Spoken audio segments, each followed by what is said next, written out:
Now, this court, the Third Circuit, will reverse, vacate, and remand for further proceedings. So if the algorithms get protected as their speech, theirs, then we can say it's theirs. Okay, so it is theirs. The Supreme Court told us that. And so TikTok's recommendations via its For You page is TikTok's activity. Section 230 does not bar Anderson's claims. That's interesting. TikTok loses a big battle. They are not happy about this one. It's a Section 230 challenge, meaning they do not have immunity for this one. There was a challenge on the platform called the Blackout Challenge, and this was causing some problems because somebody died as a result of it. Now, TikTok must face the claim. It's going to move forward. We've pulled this up. You can see this came out of the Third Circuit, and the case involves Tawana Anderson and her administratrix, the estate, because she is a dead child now, a deceased minor. So the lawsuit goes against TikTok. It's on appeal from the Eastern District of Pennsylvania up into the Third Circuit. And so coming out of Pennsylvania, here is what the Honorable Judge Paul S. Diamond decided in this opinion. And it was argued back in January. The decision just came out about a week ago. But here's the decision. It says, okay, this is how TikTok works. Now, TikTok, via its algorithm, recommended and promoted videos posted by third parties to a 10-year-old. Her name was Nyla Anderson on her For You page. One video depicted a blackout challenge, which encourages viewers to record themselves engaging in acts of self-asphyxiation. After watching the video, Nyla attempted to conduct the challenge and unintentionally eliminated herself. Nyla's mother, Tawana Anderson, sued TikTok and ByteDance for violations of state law. The district court dismissed the complaint, saying you can't sue them for this. Section 230 immunizes TikTok, and so they're protected against this claim. Now, this court, the Third Circuit, will reverse, vacate, and remand for further proceedings. So here's the background. TikTok is a video sharing social media platform. Users can search the platform for content, and they also have a For You page, which uses the algorithm to curate the stories. TikTok's algorithm is not based solely on users' online inputs. Rather, the algorithm curates and recommends tailored compilation of videos for the user's page based on a variety of factors, things like demographics, online interactions, and other metadata. Now, some videos that may appear on the user's For You pages are known as challenges, which urge users to post videos of themselves replicating the conduct depicted in the videos. Now, the Blackout Challenge encourages users to choke themselves with belts, purse strings, or anything similar until passing out. The algorithm recommended a Blackout Challenge video to Nyla, who after watching it attempted to replicate what she saw and died of asphyxiation. Anderson, as the administratrix of the estate, sued TikTok in the District Court of Pennsylvania, saying strict products liability, negligence, and other things. She says that TikTok was aware of the Blackout Challenge. They knew it existed. They allowed users to post videos of themselves participating in the challenge, and then they recommended and promoting the challenge videos to minors and the minors' For You pages through its algorithm, including at least one video which resulted in her death. Now, the district court dismissed this, said, nope, TikTok is free, immunity applies, you can't do anything about them. Anderson now appeals. Now, Congress enacted Section 230 to immunize these companies in certain circumstances, saying Section 230 immunizes internet companies only to an extent that they're sued for information provided by another information content provider. And this other section is referenced there. In other words, the companies are immunized only if they are sued for someone else's expressive activity or content. Okay, so let's say, for example, this 10-year-old girl had posted something offensive, posted maybe something like about the Russians or something, then maybe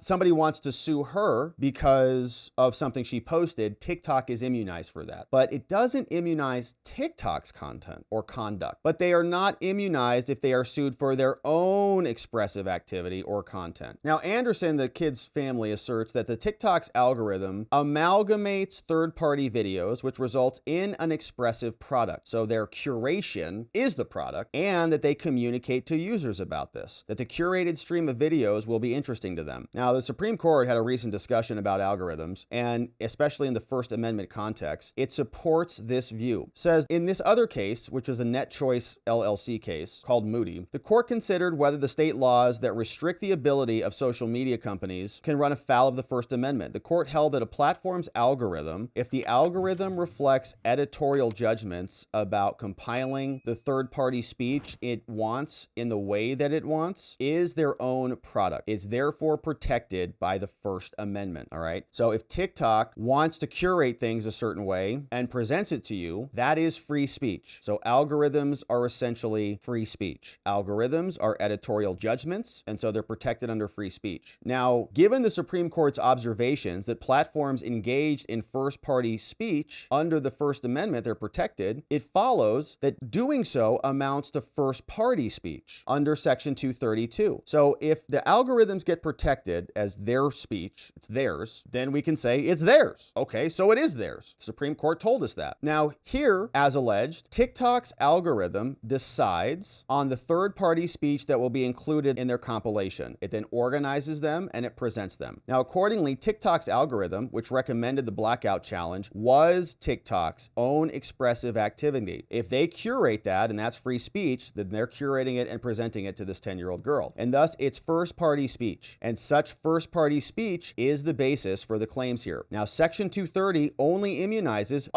them from other people's speech. But that's not what we're saying here. This was TikTok speech. And so TikTok's recommendations via its For You page is TikTok's activity. Section 230 does not bar Anderson's claims. That's interesting. Now, for the foregoing reasons, we're going to reverse in part. We're going to vacate. We're going to send this back down. Now, we reached this conclusion specifically because TikTok's blackout challenge video on her For You page was not contingent upon any user input. She had nothing to do with it. Had Nyla viewed the blackout challenge video through TikTok's search function, like if she went and searched for this, rather than her For You page, then TikTok may be viewed more as like a repository, right? You search, you go seek it out, than any affirmative promoter of the content. But given the type of algorithm here, we don't need to address this. We also don't need to address, in this case, the publisher-distributor dynamic, and we recognize that this holding may have tension with another holding in an AOL case. Okay, so that's the end of the opinion. For the foregoing reasons, we will reverse in part, vacate in part, and remand. So the algorithm is free speech. It's protected, says SCOTUS, and so you're also responsible for that free speech because TikTok, as the curator, is the first party responsible for that. Now, you can see there's a lot of footnotes here. Now, to the extent that Anderson still pursues any claims not premised on the algorithm, the district court can decide that. So in other words, the lawsuit can proceed. It's not barred. The district level court said there was immunity, but this higher level court distinguished between the two. And so the lawsuit brought by the family can proceed forward into the next stage, and TikTok will respond accordingly. So TikTok, now this might have some spillover effect, right, to some other content providers. So YouTube has shorts, Instagram has shorts, Reels, YouTube shorts, TikTok videos. Very curious. So will this spill over? Will other lawsuits emerge now against the social media companies when their short form videos, which are recommended to you, open them up to liability? Will algorithm recommendations change? Will the YouTube algorithm recommendations change? We'll see. Sad case. Terrible to lose a 10-year-old girl for no reason, but hopefully the family finds some peace somehow. We'll be here continuing to cover the free speech stuff, the tech stuff, and the battle for America. Thank you for joining us and subscribing as we do. We'd love to see you back here on the next one, and we'll look forward to seeing you there.